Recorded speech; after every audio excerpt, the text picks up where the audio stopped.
So with these knives, as for the chopping, this knife is a little bit thicker. You can see a certain amount thicker, but really these are both pretty thick, bulky knives.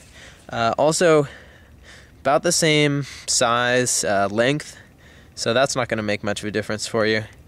And also, I'm not sure how sharp this knife came, but at the moment it's really razor sharp, as is this one. In fact, this is probably sharper than this knife, but you can see how little difference that made with the chopping.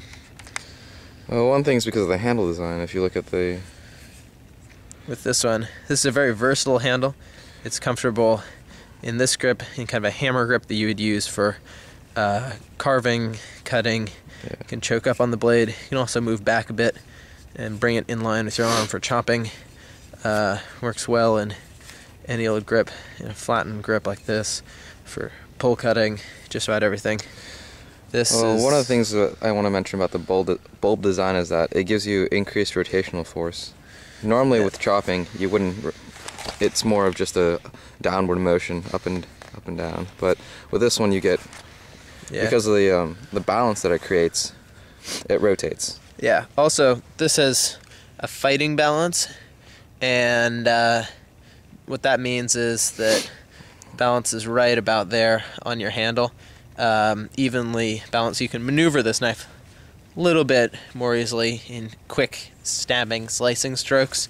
With this knife, the balance is a little bit further up, so that when you hold it back here, a lot of the knife's weight is forward, which gives you a lot more leverage. Mm-hmm.